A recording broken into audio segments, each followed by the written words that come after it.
Contra Costa County District Attorney Diana Beckton, Santa Barbara County District Attorney Joyce Dudley, Ventura County District Attorney Greg Totten, and Orange County District Attorney Todd Spitzer.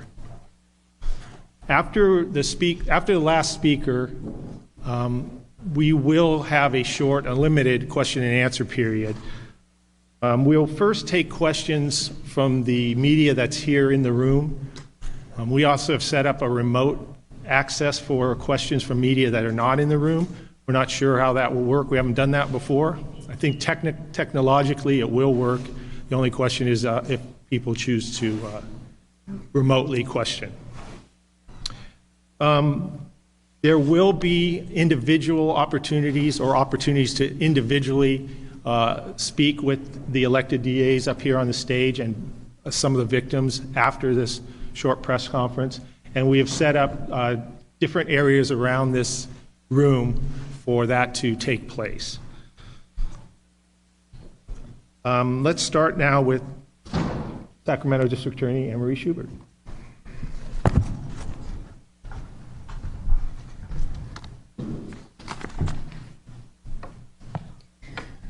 Today is a historic day in historic times in a historic venue. I want to take a minute to thank President Nelson from Sac State and his entire team here for the incredible effort that they've made, and to thank them for their willingness to allow justice to emerge in this venue today. I want to thank the Sacramento Superior Court and Judge Bowman and all of the court staff that worked tirelessly with the DA's office here to make this day happen here. I want to thank all of law enforcement that came together to provide public safety for everyone here today. To my colleagues, to the elected district attorneys from Northern, Central, and Southern California, for the prosecuting attorneys who have worked on this case tirelessly for many years. This has been an unprecedented and historic multi-county prosecution. To all of the police officers, detectives, and investigators who spent decades, long past retirement in many times, to help get us to this day. To our crime labs and to crime victim advocates across the state of California, and most importantly, to the victims and their families, thank you for being part of what I call Team Justice. This has been a very long journey for justice. It has been said, a journey of 1,000 miles begins with a single step. For so many, there is little doubt that this journey felt like 1,000 miles. This journey of passion and persistence finally led to this day of reckoning. Robert Louis Stevenson once said, "Sooner or later in life, everyone sits down to a banquet of consequences." This is that day for Joseph DeAngelo. But perhaps most importantly, this has been a journey of hope. Hope of finding light despite all of the darkness of death and destruction and despair that we heard today. For so many victims, finding that light on this journey came at different times, at different places, and in many different forms. But for most, if not all, that journey would not be complete until the rapist and the killer was identified and brought to justice. Hearing the words and the stories of the victims gives but a glimpse of their journeys. For instance, for Jane Carson Sandler, it was a journey of going from frozen in fear to harnessing her strength to tell her story so she might help other rape victims. Turn your mess into a message, turn your pain into power. And for Debbie Domingo, she was 15 years old when she saw the yellow police tape around the house that held the bodies of her mother and Greg Sanchez. For years, nightmares, depression, and drugs took over her life. She was homeless and she was hopeless. And then one day, as Debbie described, God whispered in her ear that he would carry her in her weary soul. It was a day that changed her life. Bruce Harrington once said, "This monster has a reservoir of victims." The Harringtons channeled their grief in 2004 to pass perhaps the greatest DNA databank law in this nation. Before that law was passed, about 1,200 DNA hits had happened, cold hits from DNA. Since that time of that passage in 2004, over 80,000 hits have occurred. Those 80,000 hits represent 80,000 victims. For others, finding that light in this journey came just a little over 2 years ago, when this revolutionary new DNA tool, investigative genetic genealogy, led us to identify and arrest this serial killer and rapist. For so many, the memories came flooding back. For instance, for Michelle Cruz, who was 17 when her best friend and sister Janelle was raped and murdered, she wept for hours after hearing about the arrest. After 32 years, she could finally unlock her bedroom door. In her words, "I can finally breathe again." For Loretta Maggiore, Brian's mom and Katie's mother-in-law, Loretta's now in her mid-80s. In her own words after the arrest, she thought about Brian every single day. Quote, "He would have been 61 years old. I made his killer dead in my mind for so long, I never really thought about it. I just missed my son." For all of the victims and their families, each has their own journey, each has their own story, each look to their own light despite the darkness. For the Sacramento community, the impact this man, the East Area rapist, had was ingrained in our memories. A 50-something-year-old businessman came up to me after the arrest and told me that his parents put tarps on the hallways of their floor so they could hear if the East Area rapist was walking down their hall. A middle-aged woman came up to me and said that she now felt safe to open her windows to feel the Delta breeze. For me, and for so many people in this community that lived here, he was the boogeyman. And then on April 24th of 2018, after his arrest and having sat and watched his interview with law enforcement, the detectives, Kenny Clark and many others that night, reality set in for many of us. Reality set in for many of us. Joseph DeAngelo isn't just the Visalia ransacker or the East Area rapist or the Golden State Killer. Having sat here today and listened and sat that night of his interview, he is the real-life version of Hannibal Lecter. He is a cruel, intelligent, sadistic serial killer. He is pure sociopath. He is a master manipulator. And then we have today, perhaps even for others, that light came today, that we now have moved this monster not simply from just being caught to now standing convicted. For those of us in this business, every so often you hear a phrase uttered in the hallways of our office or in the confines of the courthouse, a phrase that is often used to describe a moment when justice has emerged, a phrase that simply says, "Today was a good day for the people." Today was that moment. Today was a good day for the people.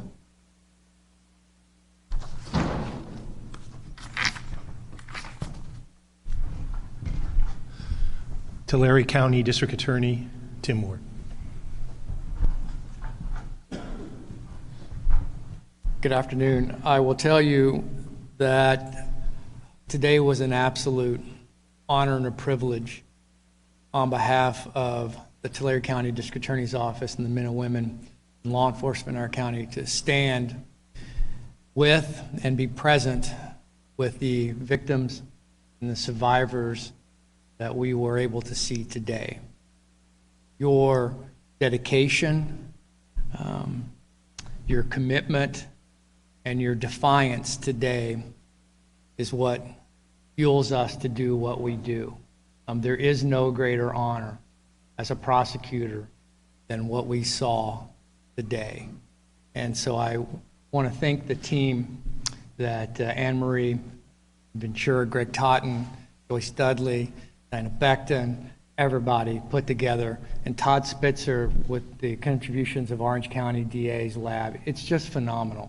I will tell you that when I got the call from Anne Marie, Greg, you were on the phone as well, that he had been caught. As you know, you heard a little bit today, the Visalia ransacker case were not solved by DNA. It took time for good old-fashioned police work to make the connection. So I want to thank the team that gave us that time to conclude our investigation. I'll tell you that the community in Tulare County, the city of Visalia, is keenly aware that the tragedy and the nightmare that befell this state began in Tulare County, and it still impacts the community today. For many, it's a nightmare they would wish to forget, but yet a memory that will not fade away. But as I stood here today and I was able to support Elizabeth, who was the daughter of Professor Snelling, who was murdered, and see her with her family here today, and Mr. McGowan, the son of Officer McGowan, who was shot when he worked for the Visalia Police Department, to see him here today and be able to be a part of this was truly amazing. I would be remiss if I didn't thank the staff that came today, and the staff that weren't able to be here today. Thank you for what you do. It is truly a privilege and an honor to be a part of this. This is the next step, and I'll finish and conclude with this, that for our case, count one, as you heard, this was always the ultimate disposition. As you know, our case was never eligible for the death penalty. So a conviction which granted life without the possibility of parole was always the ultimate goal in our case. And I can tell you, having an opportunity to speak with our victims and our survivors and families that were here today, they are so thankful to be here today to see that finality, and they are going to be here in August as this continues. So for those others that were here as well, thank you for your commitment, because you give us hope as prosecutors and those victims that will come tomorrow, not only here in the state of California, but across this nation with what this team has created, and we see its impact across the nation. You give hope to everyone out there. Thank you.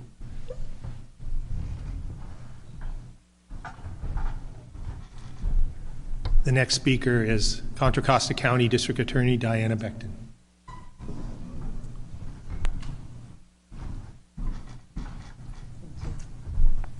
Good afternoon. For decades, D'Angelo evaded justice, and he devastated communities across California, including his horrific crimes that he committed in Contra Costa County. He committed multiple heinous acts in Contra Costa County. 4 of those cases we were able to charge. While we were not able to file the other cases, we're very fortunate that today D'Angelo pled to all of the cases, those that were charged and uncharged, not only uncharged cases in Contra Costa County, but around the state of California. Today's court proceeding brings us one step closer to ending the horrific saga of Joseph DeAngelo.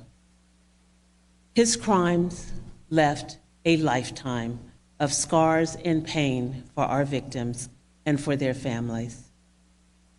In this case, we know that justice did not move swiftly. It has taken a very long time. However, our victims remain steadfast and brave throughout this entire process. Today is about remembering all of the victims in this case, and to finally hold DeAngelo responsible for these crimes. We do want to thank DA Schubert and her amazing team here in Sacramento for handling all of these cases statewide and for helping all of our offices work closely together. I also want to thank the other district attorneys who are also part of this team, our law enforcement partners, and the crime labs. Today, we were able to move this case one step closer to justice being done. Thank you.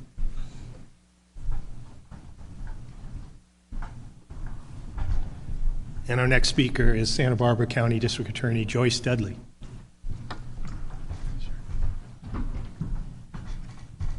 Whew, what a day. One case after another. I suspect all of us are just a bit traumatized and will never quite be the same after listening to that today. I've been a prosecutor for 30 years, and for 30 years I've looked into the heartbreaking, literally heartbreaking eyes of crime victims.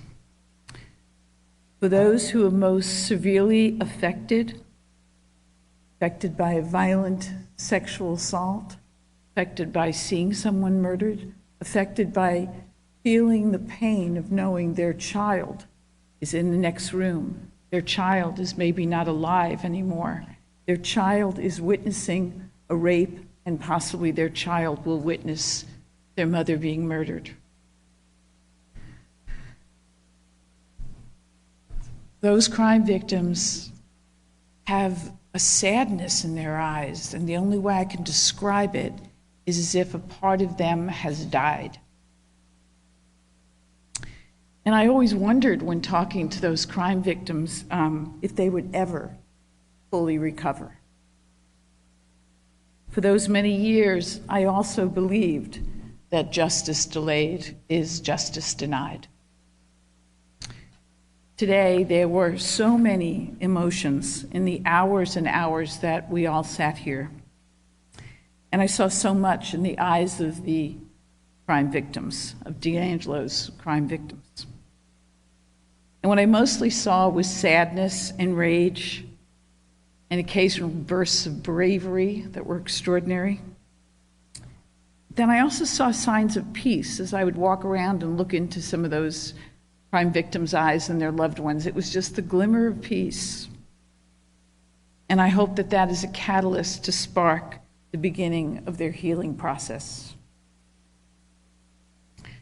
I know many of them rightfully believed that this day would never come. But today did come. And even though their pain is still raw and their wait was painfully long, most of them are appreciative because they saw justice today. I know that's true for Debbie Domingo, Santa Barbara County victim.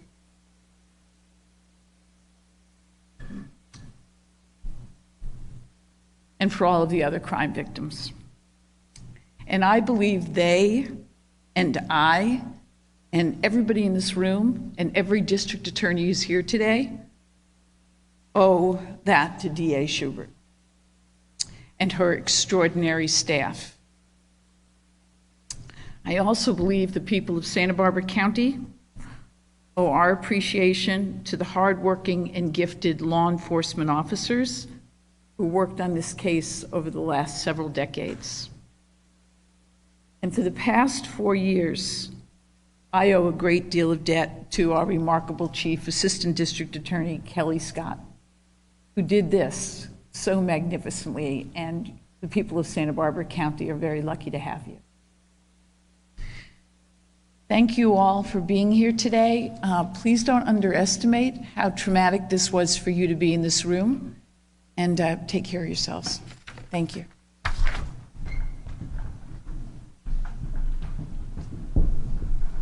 The next speaker is Ventura County District Attorney Greg Totten.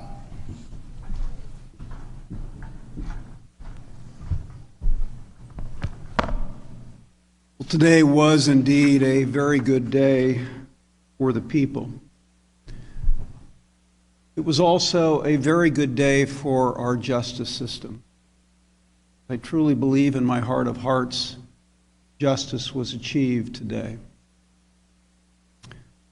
But my fervent hope, my prayer, is that it was a good day for the many victims that were so harmed, whose lives were altered, whose lives were taken by this terrible predator. And this day would not have been possible without the visionary leadership of my good friend, Sacramento District Attorney Anne Marie Schubert. She got the ball rolling on this. All of us had been convening task force efforts, groups of investigators and detectives and prosecutors to try to bring this case to closure. Unfortunately, we had an investigator who came up with an idea out of left field, and rather than sitting on that, Anne Marie Schubert acted.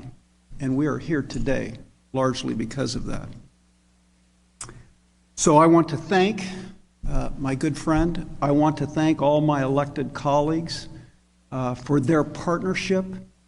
I want to thank the members of this courageous team that put this prosecution together. I especially want to thank my Chief Assistant District Attorney, Cheryl Temple, who is an extraordinary capital case prosecutor who I believe contributed mightily to the resolution of this case. You know, detectives, investigators, and prosecutors have a habit when they're handling significant cases of affixing a picture of the victim to the wall in their office, to their computer screen, or placing it under a clear plastic on their desk.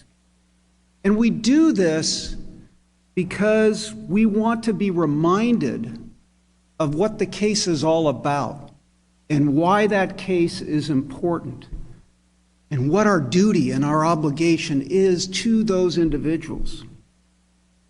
But still, notwithstanding those efforts, passage of time during a lengthy hunt for a predator, or lengthy legal proceedings in court where we're trying to mount evidence against a predator, can cause our focus on those victims to be blurred a bit. We can kind of miss their importance, the importance of their life, their significance of their life, and their value to their loved ones and to their community. But thank God, their families, their survivors never forget. And they never allow us to forget about that importance, about the value of those lost ones in their lives. In today's plea hearing, we sought to remember and refocus the attention of all, of our entire criminal justice system, of the community, the larger media, the state of California, on the many lives that were impacted by this predator, and their survivors whose lives were forever altered by crimes this defendant, this predator, has now admitted before all. In this spirit, I want to briefly personalize Lyman and Charlene Smith. Lyman Smith was a gentleman. He was a very successful lawyer in Ventura County. He was a partner in a prestigious law firm in Ventura County, and by all accounts, he was on the cusp of receiving a gubernatorial appointment to the Superior Court in Ventura County. He had 3 children, one of whom is with us today, Jennifer, who loved him and adored him, and who he loved and adored. He cared about people, he cared about his community, and he adored his beautiful wife, Charlene. And Charlene, well, she was one of those rare individuals who had a zest and a passion for life. Her desires in life, more than anything else, were to love and be loved by others. And at the time of her killing, friends would acknowledge that she was as happy as she had ever been in her entire lifetime. So with today's events, I hope we honor their memory. I hope we honor the memory of all those victims who were lost to this terrible, terrible predator. Though many years have passed, time is not always the great healer we'd like to believe it is for those who are left behind. Beyond their own loss, they also had to experience the additional pain of learning that there were so many others here in the state of California that had suffered similar horror and trauma at the hands of this cruel serial killer and serial rapist. So it is my hope that despite the limitations of our justice system and the frailties of our justice system, the best system man has ever designed, that today's proceeding provides a measure of hope and a measure of comfort to those survivors who carry on, who endure in the face of their loss. And now I briefly want to focus on the plea decision because I'm sure a lot of you are wondering about that. The defendant has now pled guilty to 13 murders with special circumstances in a number of them, 13 kidnaps for purposes of robbery, and he's additionally admitted his responsibility for 161 crimes involving 48 individual victims and 32 crime scenes. And those additional crimes, by the way, could not have been charged because of California's statute of limitations. The role of a district attorney in effectuating a result like this is complicated. It's not simple. And weighing the decision to seek death or seek life without possibility of parole is among the most solemn and difficult responsibilities we bear as elected district attorneys. While we represent the people of the state of California in seeking appropriate punishment for violent and vicious crimes, we also have a constitutional mandate, a constitutional duty to consider the lives of surviving victims and the desires of surviving victims. And here, any reasonable weighing of the aggravating and mitigating circumstances would compel seeking the death penalty against this defendant. I'm a supporter of the death penalty. I believe in it. And the plea today in no way changes my view that this predator richly deserves the ultimate penalty under California's system of guided discretion for capital punishment. But in the end, I and my colleagues concluded that seeking death did not serve the best interest of the victims in this unique and decades-old serial rape killing case.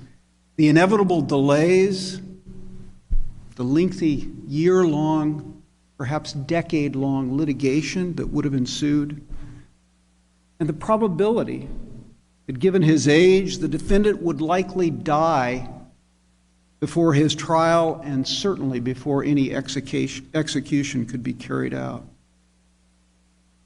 And for those victims whose crimes fell outside the statute of limitations, they would never have been given an opportunity to see and hear the defendant, as he did today, admit what he did to them, admit how he impacted and harmed their lives.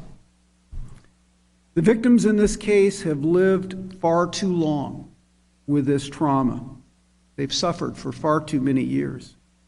Simply put, they deserve to see the defendant die in prison as a convict and not simply the accused.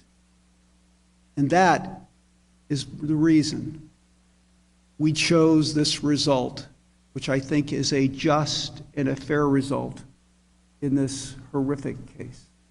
Thank you.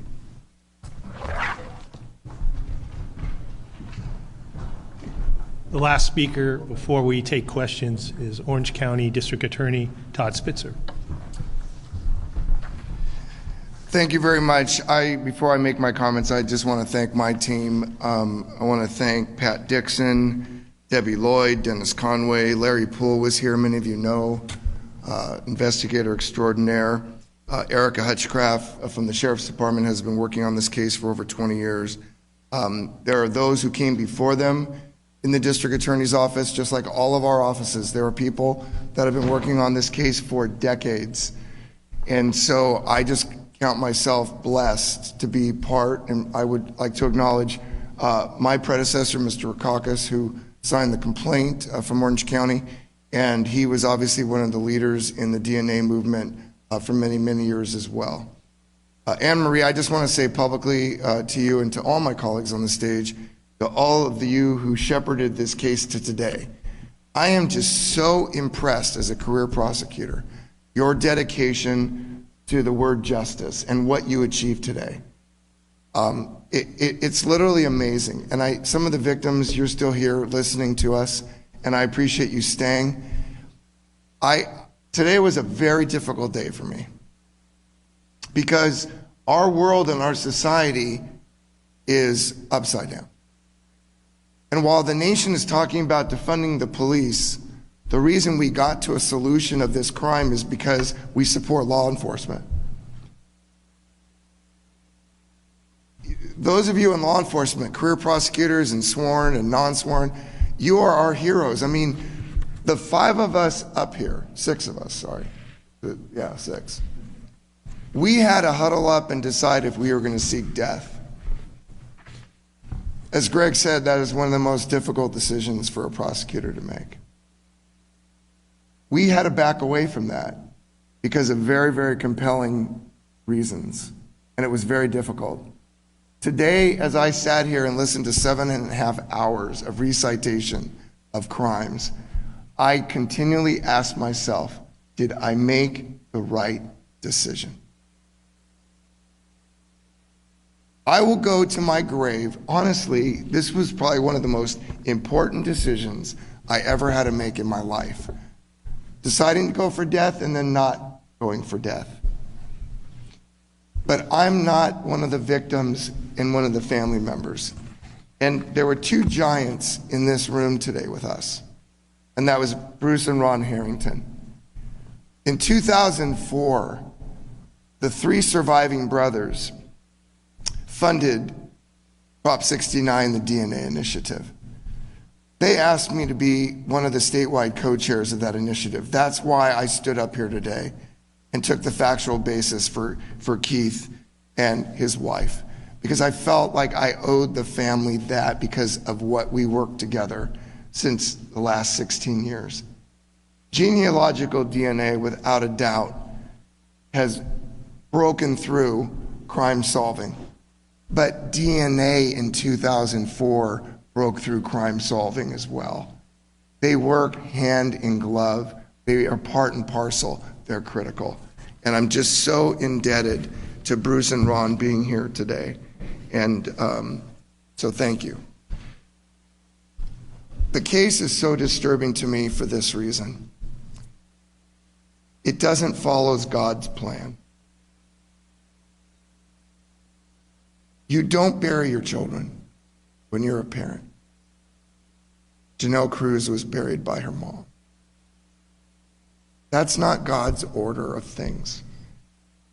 You don't have your kids have to witness your parents being beaten and killed and your mother sexually assaulted. That's not the order of life. That That is something that no one in their wildest dreams could ever perceive. It's not God's plan. When a man is bound by his spouse, and then he's belittled and berated while his wife is sexually assaulted, and he can't protect his family, that's not God's plan.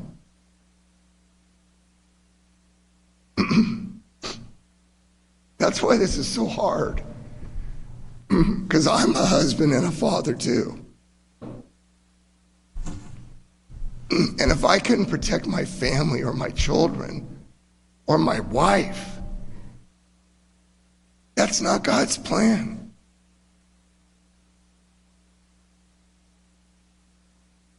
So I've been upset all day. And I know my colleagues have been upset. And they're right. This is a significant and landmark accomplishment. It is. And we should really celebrate that. And I cannot wait until August for the victim impact statements. That is a celebration of what you have all been through.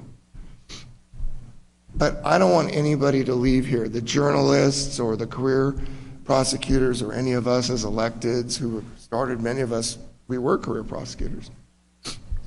I don't want anybody to think that no matter what the decisions that were made in this case that District Attorney Totten explained, or all of us will have to explain, I don't want anybody to think a couple things, that we know we got it right, that we're firm in our decision making, and that we'll always say that was the right decision.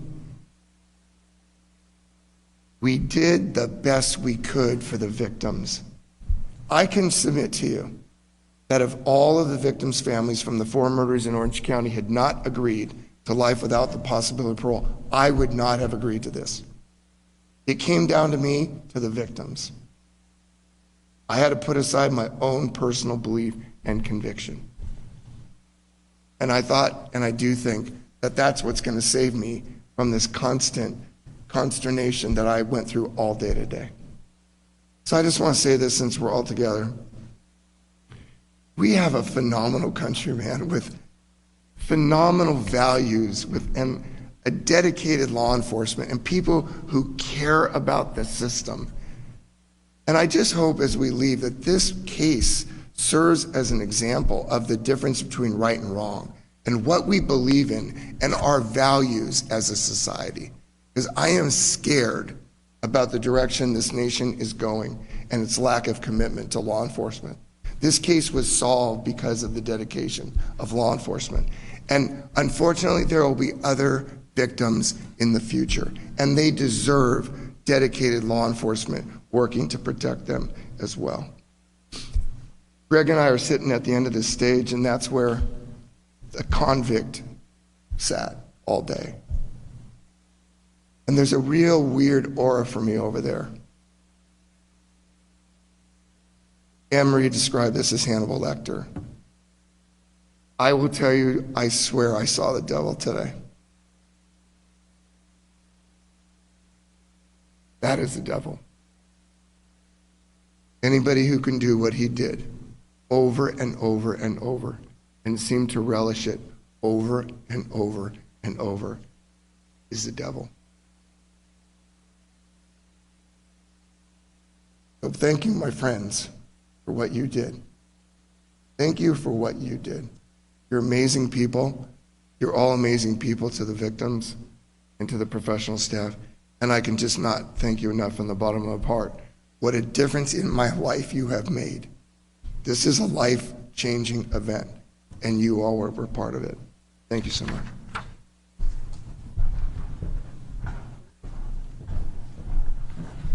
Okay, we're going to now open it up for questions. Before you begin, what a coincidence. You happen to be right in front of the microphone. We have a microphone over there. We'd ask that people who want to ask questions go ahead and queue up 6 feet behind the speaker, unless you have a mask on, and ask your questions from there. A couple of important caveats. One, we're only going to answer questions directly related to this case, so please keep your questions directed in that manner. And secondly, many of you already know this, and for those of you who don't, I'm telling you this again, and for those of you who do, I'll remind you. Prosecutors are bound by certain legal and ethical obligations that prevent us from providing certain information. So there will be questions. I don't hope there won't be questions, but there might be questions that we may not be able to answer fully, and there will probably be questions that we won't be able to answer at all. Like I said, I hope not, but if that happens, we'll let you know. We also have privacy issues potentially with our victims that could arise that would limit what we can say about certain things. And one final thing that you might not have thought about, but we think about all the time, is we want to maintain the integrity of not only this investigation, but future investigations. So that could limit what we say or what we can respond, how we can respond to certain questions. So with that in mind, I'll open it up to the first question. Before you do that, Sam, I guess I'll just look down and we'll see who feels comfortable or best at answering the questions that would come up, okay? And well, I'll try one of those questions. Okay. I think the common refrain from family members and victims we've spoken to today is they don't believe D'Angelo is a frail, wheelchair-bound, infirm individual. They think that this has been an act for the past 2 years. Obviously, Dan, referred to that in his statement today when he talked about what D'Angelo was doing just prior to his arrest. Is this an act? Who would like to answer that? Sam Stanton with the Start with Sacramento Anne Bee. Marie. Thanks, Sam. I think there's a couple things that need to be said is, first of all, the court couldn't take his plea unless he's competent to stand trial. He has a whole team of lawyers, very qualified lawyers that obviously have worked with him for a couple of years now. But secondly, I think that the statement that Mr. Tinho presented us with at the beginning was pretty clear evidence, of what he was doing back in 1979 when caught with the dog repellent and the hammer, and his feigning of illness and really what we call in the legal world malingering, which is faking it. And then we fast forward to 2018, and the day or two before he's arrested, he's racing down the freeway on a motorcycle with very strategic counter-surveillance moves against the Sheriff's Department's team. And then within a day of that, he's then in an interview room. You're hearing these similar types of behavior that he had when he was arrested back when he was caught with a dog repellent. And then within a day or so of that, he's then wheeled into court, and he looked like he was today. So if you were to put that evidence in front of a jury, I think you could conclude one thing. And I think those victims know exactly what's going on in Mr. D'Angelo's head. Thank you. Okay. Yeah. I'm Matthias Gaffney with the San Francisco Chronicle. Okay. In securing this plea deal, did you learn anything from Mr. D'Angelo, perhaps about a motive or what led him to target certain people or come to certain areas? He mentioned,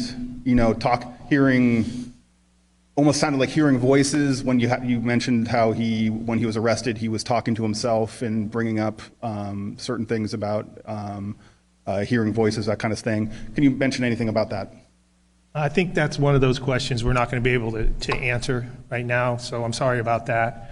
I think it's fair to say we didn't gain any extra information as a result of the plea. That was sort of the way you phrased that question. We didn't get extra information in exchange for the plea.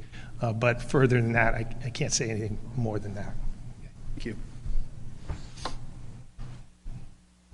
Don Thompson, the Associated Press. And maybe this is what you're referring to, but the alter ego after his arrest, is that something that you guys view as part of sort of an act situation here? Can you expound on that a bit?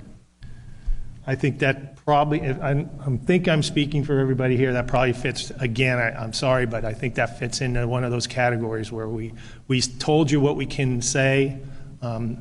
We put that in the statement of the factual basis statement intentionally because those are the things we could say, but it has to stay with that.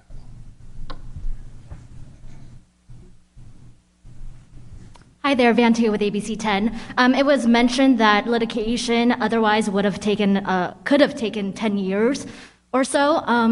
In this highly publicized case, there's also a lot of Californians who are talking about, the cost savings for taxpayers if it had gone on. Can someone talk to me about the impact on the cost if this had gone to litigation? Great. Tim, Greg?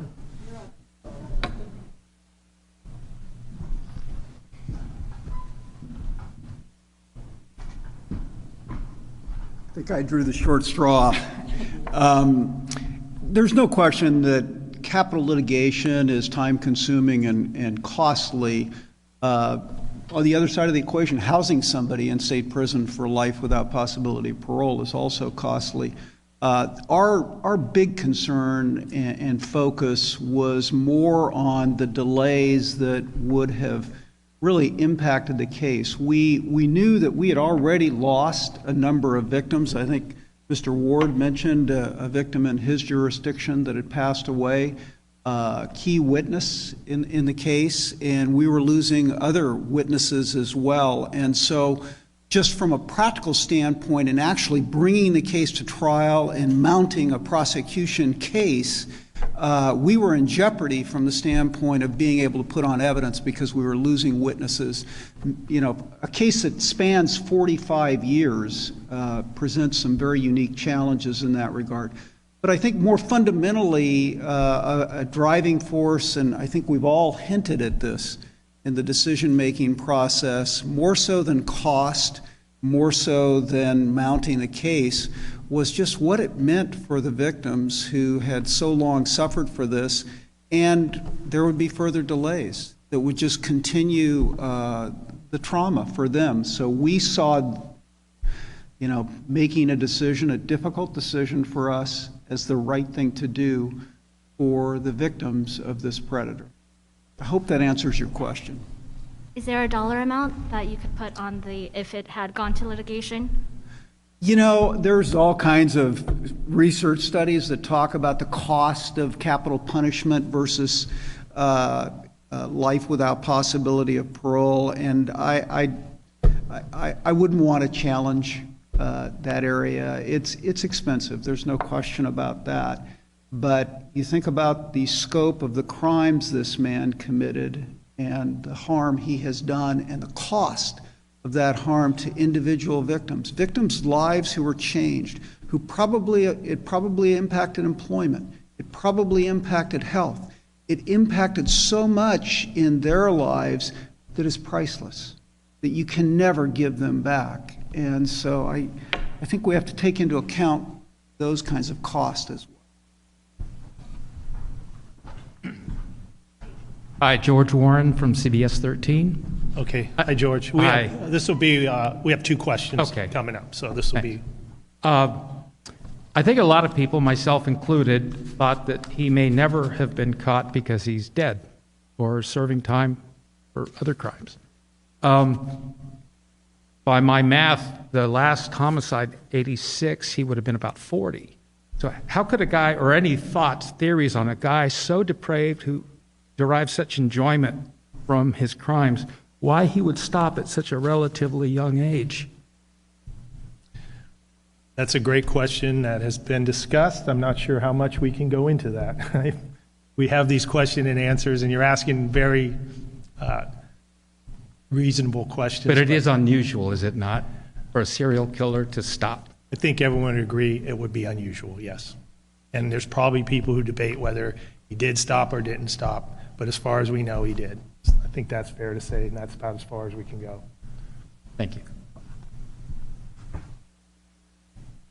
Okay. That's it. Do we have any remote questions?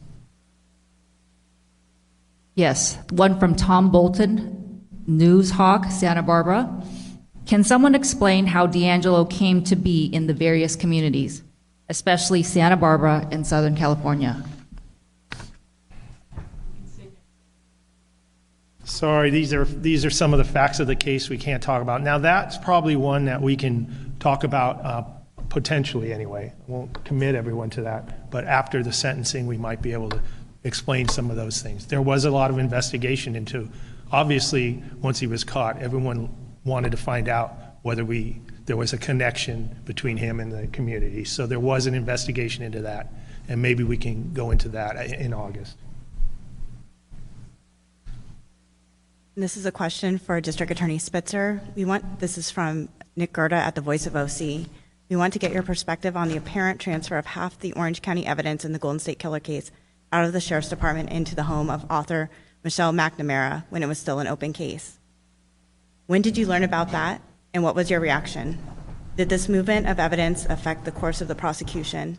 And more broadly, should these kinds of evidence transfers be happening to private citizens, particularly when cases are still active? So that's a long question. Let me see if I can just get to the heart of the matter as I understand it. So there was a motion recently filed in Orange County Superior Court by one of the public defenders in Orange County alleging that there was some issues on chain of custody with respect to documents related to this case that we litigated today and we're still litigating with respect to Mr. DeAngelo, and whether or not the Orange County Sheriff's Office released documents and failed to protect the chain of custody. There's absolutely no evidence that that's true. The defense was fully informed in Mr. DeAngelo's case about the fact that Michelle McNamara was given by the Orange County Sheriff's Department at some point some copy of police reports and other documents, non-evidence-based documents, and that she was using them either to help research who the Golden State Killer might be at that time. Whether or not she had ideas for a book at that time, I'm not personally aware. But there's just no evidence either that we failed in any way whatsoever to disclose that in this case, or that there was any problem with the chain of custody in any Orange County case. So I personally think it's much ado about nothing, but I also now have to litigate that in an Orange County Superior Court on a non-Golden State Killer case. So we'll deal with that in due course in Orange County.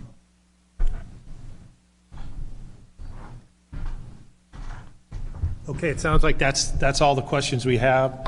As I mentioned, we do have areas where people could be interviewed individually. If you want to do that, I know it's been a long day, but some of the electeds had to leave.